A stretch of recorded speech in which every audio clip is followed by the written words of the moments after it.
everybody. Welcome to the first Videocast, live or at least in one take, of 2017. I am Brad Ward. And I am Brian Westron. And fresh new year, fresh new set of priorities. Legislature has come back. We got a lot of new faces in the Michigan House of Representatives. Committees have just been assigned, so yours truly have been going around and meeting with a lot of the new state reps, a lot of new faces to the committees that we're working with.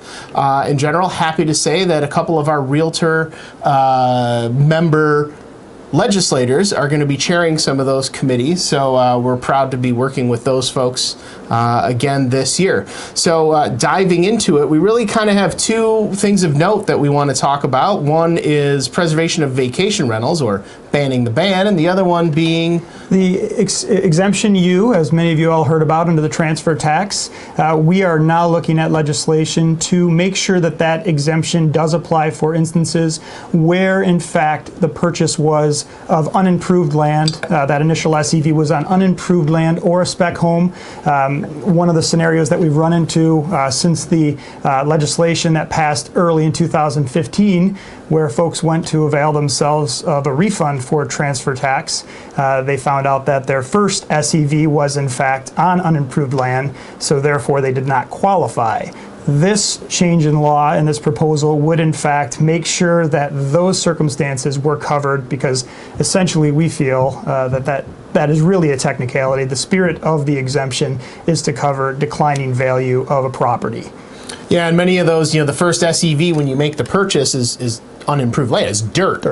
So it's really hard to find an SEV that has fallen below dirt. But they may be out there, but in any case, really wanting to make sure that new construction still can take advantage of the declining value exemption under the transfer tax.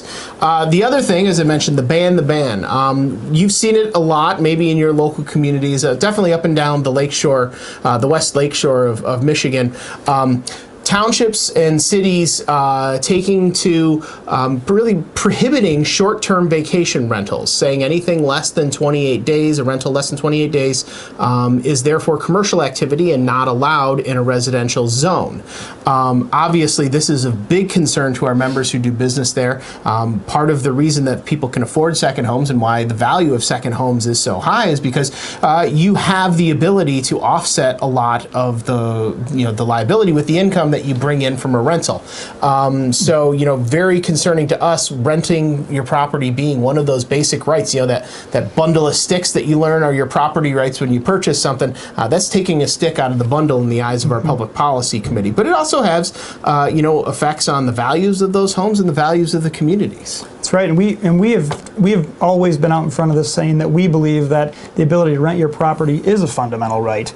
In many instances, those folks who bought that property bought it with the expectation that they would be able to, in some way defray costs associated with that second, that non-homestead property tax, to be able to rent a few times during the summer to defray those costs. So essentially what this legislation would do, we would go into the Zoning Enabling Act and specifically list short-term vacation rentals as not a commercial activity. So really banning banning the ban on short-term rentals and allowing those to continue. The bill at this point in time, we're not looking to dictate how local governments regulate or how they tax these activities or enforce their noise and ordinances or nuisance ordinances that they might have, but really just looking to say you cannot ban short-term vacation rentals. It's something that this state heavily relies on as far as its economy. With tourism coming up and down there, we have a lot of people in this state who are second homeowners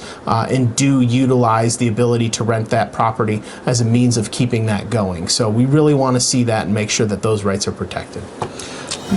So we'll be keeping in touch with you throughout the year as we normally do through these video casts. So make sure you stay tuned to this and our website, mirealtors.com, under advocacy. You'll find all the latest legislative issues. We look forward to seeing you later, and go Michigan State. Let's hope this tournament streak continues and that the Spartans are able to rally here at the end of the year. So I'm Brad Ward. And I'm Brian Westron. And we'll see you later.